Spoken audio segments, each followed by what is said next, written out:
This is Arc Analysis. It's Arc Analysis. This I like is. Arc Analysis. Arc Analysis. I like how we. Oh man, none of Yeah, that made sense. We were. but people are. Here we are. This here. Hey folks, this is Arc Analysis. This is Arc Analysis. I enunciate that time. Yeah, no, but I like the speedy like. You shoot, you shoot, you shoot, I shoot. Right, that was the first one. I don't know if it's gonna make the cut, but Bitch Planet, Volume 1. Extraordinary Machine is what it's called. Published by Image Comics 2015. Written by Kelly Sue DeConnick. Drawn by Valentine Delandro. all of the covers are intensely their own thing and insanely like beautiful. Like they look like 1960, like those retro hippie type vibes. Mhm. And none of the artwork like that repeats anywhere in the book. So like they're even more special. They're like trading cards. So special shout out to that specifically because every issue I was like, yeah, man, it's got me hyped. Yeah, man. Yeah, I remember seeing this in the stores when I used to go buy them in person. And I was like, the name caught me. I was like, caught my attention. Bitch Planet. I was like, oh, Hmm. maybe I'll check that out. But I had so many books, Right. so many pulls at the time. I was like, I'll get back to that. I didn't know it was a limited run. It's only 10 issues. We're doing volume 1 right now, Extraordinary Machine. So that's 5 issues. We're doing the first 5. Yeah.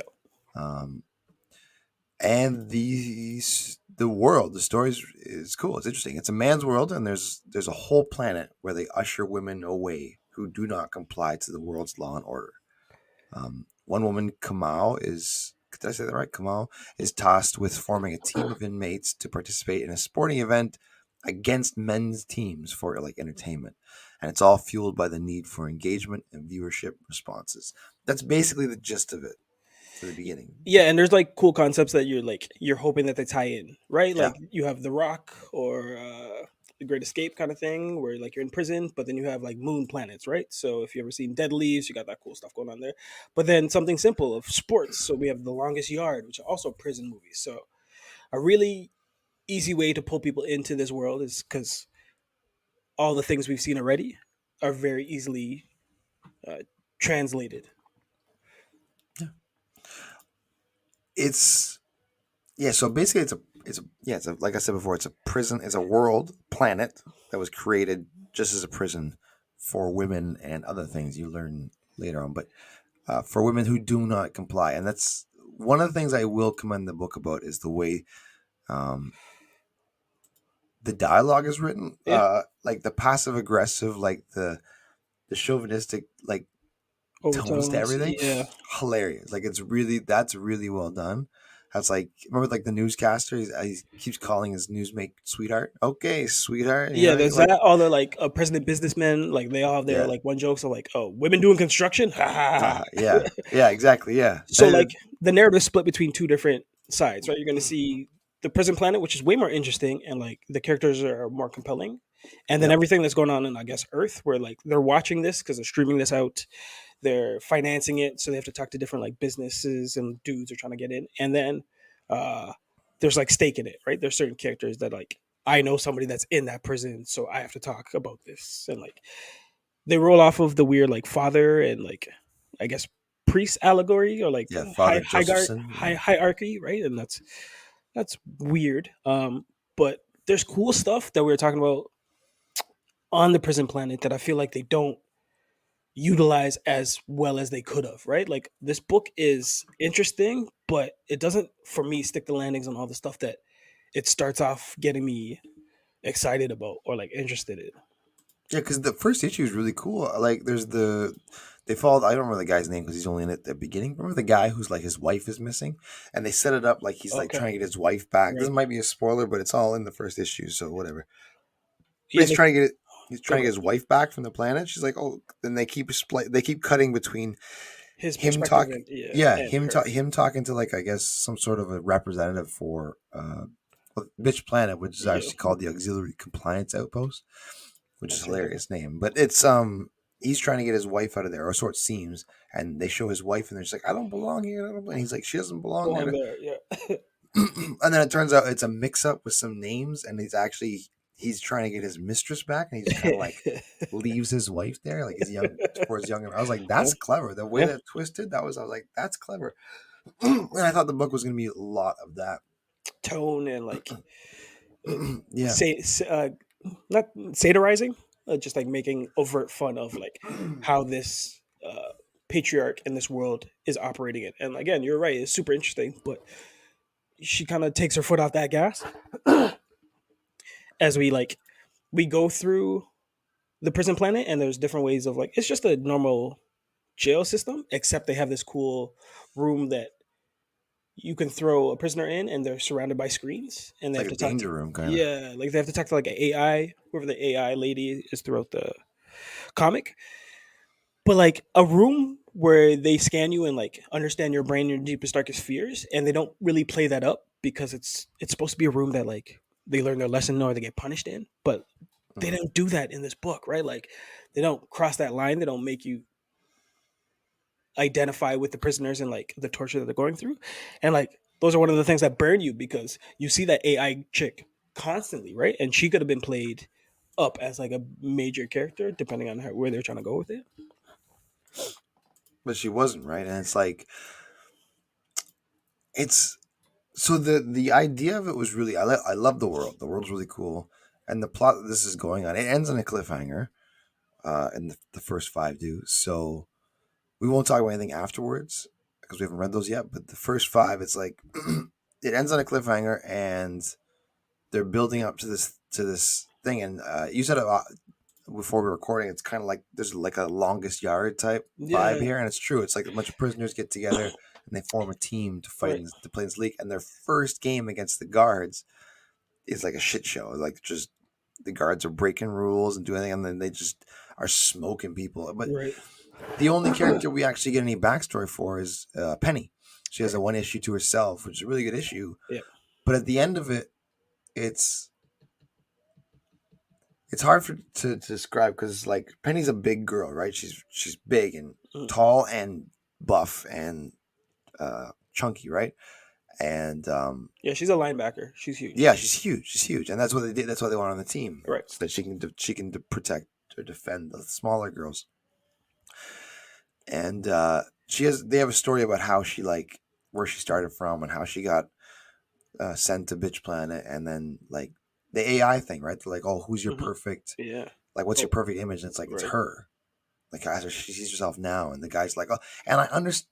This is where I get conflicted because I understand the point that the writer's trying to make. right. It's like love yourself type thing, but and it's a surprise for like the chauvinistic men who are like in charge of it. But at the same time, it's hard to like to me. It's like oh, so that character's arc is already done. Like she's Yeah. come full circle in issue. What Like more do we? Yeah. What more yeah, do we need to learn from her? Correct. so that's the thing. So it's like it's cool to see, but it's kind of like okay, well, I can disengage from her because she's got nothing else to learn. Really, it sounds kind of harsh, but do you understand what I'm saying? Like it, it's it doesn't sound harsh. It's fair okay. because you're attempting a lot of things in this type of book. One pacing's completely off too because you Yeah. go from the frenetic pace of what's going on in Bitch Planet and everything is like minute to minute, second by second. We have to make sure we get this next thing to move to the next. But then you cut it with like board meetings with like dudes and businessmen that don't care about and won't last. They just need to get their one joke off or whatever exposition, Hmm. and it breaks any sort of tension or like interest that I have in the females, which you're trying to build up as the protagonist. But every time I go back to them, it's unearned. Like I like Cam, but I had to go through the entire story before I liked Cam. You don't get to Yes, find yeah. out about the other girls. She doesn't even get a real. She doesn't really get a backstory, a full No, issue. sh- Cam Coker, right? She's a great character, but it's like I want to know more about her. and then we were talking about the way in which Cam is perceived to us because the majority of a book is black and I guess brown and other Yeah, visible minorities. Yeah. shaded characters, and all of the business and like free and rich people are just old rich white men, right? So you have that kind of look at this imbalance. But when you find out that the writer is white, it changes how you're reading the character who the protagonist who's black. And we were saying like the language doesn't always add up to what you want the writing to be. So like it hurts it a little, right? And then Hmm. like for me, I don't know if that's a level of blackfishing, right? Like we're coming out of a time where majority, if not all, the books and characters that had black protagonists or villains, they were sensationalized by the white writers at the time. And like if you look at Red Falcon or kind of even Storm or Luke Cage, like it took a while before those voices made more sense because of the writers who were writing them. And it's easy to play up sort of like jive talk or slang or accents and like verbiage that you think would be what this character sounds like, but you're like that's a tightrope. So I don't know if she accomplished what she set out to do, even though this book is fairly interesting. Like there's a lot going on in it. Well, yeah, the ideas in it are really interesting. Some of the characters are really interesting. We didn't talk about the two tech guys Oh shit. that they open every issue, and they're always talking about. They're basically the watchers, right? They control all the cameras in the place, and they're kind of divided on some topics, right? They discuss what's going on in the prison, and we don't get enough of them, I don't think. Yeah, they often bring in a nice like change of like levity and stuff too, Yeah. because you like they're tongue in cheek and like they've just been doing this their like entire work life, right? Like they know each other kind of inside out. But you like that dynamic because it breaks right in the middle. Mhm. Like they're not in prison and they're not rich to like control the stake of prison, but they're the eyes and ears of this institution, Mhm. right? So like you want more of that. You don't get it. I was saying like I want more of the AI lady. Like Yeah. that could have been played up crazy. Like there's seeds of what you would think like Blade Runner is, and just how technology is overrunning this world, and it's so reliant. This one kind of guard keeper, I won't say warden, but like she's your help desk, and she's like your mercenary, and she's like your executioner. But like play all that up. Like she can always be popping into like people and deciding if she wants to help or like a break in the AI. Like there's so many different things you could have done with that type of technology and that character that you've written up that could have been fun for this type of world, right? Yeah, and we do get a glimpse of, because basically all of the males in, I guess all the males really. So I was trying to find Yeah. all the males within the position of like boardrooms and stuff, but it's all the white men in this are just pieces of shit, and Yeah, because and they like run the and world, the right? guards too, Yeah, right? Like the guards are all males. yeah, because they run the world, and it's very much a man's world in the most sexually imbalanced way, or however you want to say that. I don't know if that came out right. Um, but there is the one guy, Mr. Mackey, who doesn't seem to follow the, like, he's kind of like blended in, but he Right. doesn't share their thoughts or their values, and his daughter is in Clink. in the in the Bitch Bitch planet. Planet. Thank you. And he wants to get to see her, right? So he has to deal with these like sexist, racist, like Mr. Was it the father Josephson is just like it's Yeah. he just starts with like all this like Japanese like he just race Yeah. tirades, and I was like, man, I know this is sensationalized, but like this is not. I'm probably not too far from how a lot of this stuff goes on, even in the real world, right?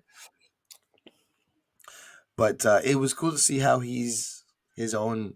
He doesn't share the thoughts and values, and I wonder, like, I hope that kind of pays off.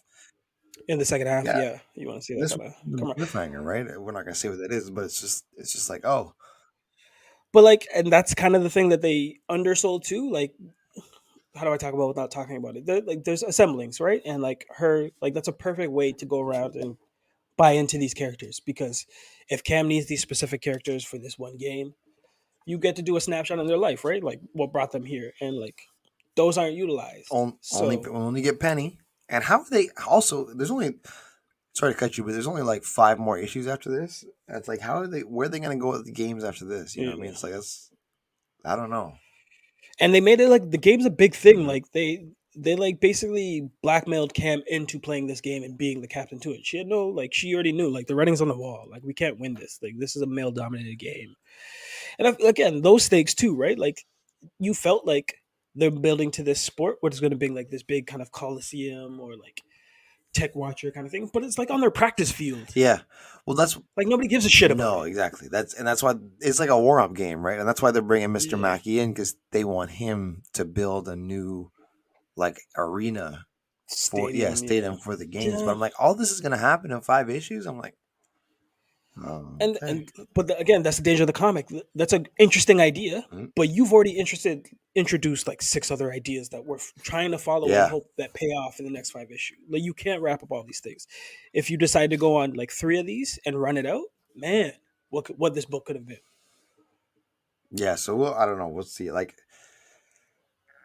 I don't know. You got anything else to say? I kind of unless Uh, we get this like spoiling territory, which I don't know if we need to. We spoiled a little bit, but when you read it, like read it with the guise of I don't know, like how do you preface this? Like because it took me out. Like when I found out that the writer was white, the story changed for me. Like there was a tinge that changed. mhm. So like that's a preference that I would walk in because even if you see the world differently now, coming from a female perspective, great, but a white female perspective and how she sees this future, Because all the black it, females presented in this are they speak a certain way. yep. Like they all came from the same household. And it's like okay. And regardless of their innocence, are now incarcerated, right? Hmm. So, and then you kind of see in Penny's story the type of white women that she's dealing with day to day, right? So, like, Yeah, that's I right. don't Yeah. know I don't know what perspective that's coming from. And again, it's a female perspective. So like even out of my wheelhouse. But uh how do we not call this a whoosh? Because we listed off how many different story titles and things that are happening. And we didn't even get to talk about all the stuff that's happening here. There's always something going on that you're like, is this an and then book? Yeah. Like what the hell's going on? It's like because there's a lot of things going on. You're right. There's a lot of things going on, and not that many issues left. So No. this is not ongoing. This is a 10 issue run, and in 5 of them, there's like all these plot threads already, and it's. What did you think about the art styling? I thought the art style was dope. I Mm-hmm. liked it. It's like simplistic, but it's. You know what it reminded me of? If you ever seen on the back of the chair in the airline cards, like it's Oh yeah, almost yeah. like instructional type. Hmm. And I really like how the artist enjoyed the background because there's certain scenes, like even the jogging, where you see in the background of the main action of just like fights sporadically breaking out, and like that one Yes, that glows. was dope. That was when they're on the treadmills and like Yes, Penny and they're rolls running. off and then she takes on like all the guards. And you just start seeing like Yeah, different prisoners just jump off and like and then the prisoners grown. I was like, this is one of those gems that you love about the book because the action in the certain background. art styles and choices, yeah, like make you fall into what this planet would be like, right? So yeah, the art's cool. It's worth checking out, but like man, it's a whoosh. Yeah, I'm gonna have to agree with you. I'm gonna give it a whoosh too. For so we like we didn't I didn't say this, but we rate this on a good or bad basis. Boom being good, Ba being bad, and whoosh being where I just read. So Whoosh. yeah, I agree with you. The whoosh, especially the cliffhanger. We even talked about the shower scene, which Yeah. Do you which think she do you sensed. think it was gratuitous? Yes, yeah, that was weird. I thought it was because Misplaced? no, well, Not well no, paced? the way they present, like in the end of the issue before, like, and next up is the lesbian shower scene. I'm like, why? Yeah. And then it's that. I'm like, why? I But don't then know. they try and pull the rug under what that Yeah, was, which was an interesting yeah, idea, but they don't follow through with it. So you're like, so I only get 2 minutes of yeah, this, and then they introduce another thread point in that. yeah. I didn't like the way they advertised it. I wish they hadn't said anything. They just kind of. I wish they just left it, and then because it would have been better to just read it as it happened rather than be like, oh, this issue's got the lesbian scene. Let's see what happens. So it's I'm interested on the TV rights. Like, are there cameras everywhere? yep, except So in the like showers, right? That's what they said. that don't make sense. Why wouldn't they be in the showers? You're a prisoner, Yeah. like And you think the right? guys in this world give a fuck about your personal rights? Like I no, We put you on a planet yeah, with AI. Like you're always being yeah. watched But constantly. then the story wouldn't have progressed the way it had if I there don't. was. So I don't know, it was man. just a plot decision, right? That's in the writing. I Yeah, don't I agree. No, know. and that like I was like, why wouldn't they have cameras in the showers Yeah, in this we respect place? them Yeah, now. Yeah, exactly. Oh, now okay. we respect your cars. Oh, okay. Well, We or like we switch to infrared yeah. No. Yeah. because even that, That's a good like, point. That's a good point because I was thinking the same thing when I read it. I was like, yeah, you're having trouble masturbating to that scene. I was. I was, especially because the way it was drawn. It was like, I can't do this to a pamphlet in the back of an airplane. You know? Man, that's how you get into the Mile High Club, though, because you have to be high to be masturbating on a plane. It's a double entendre.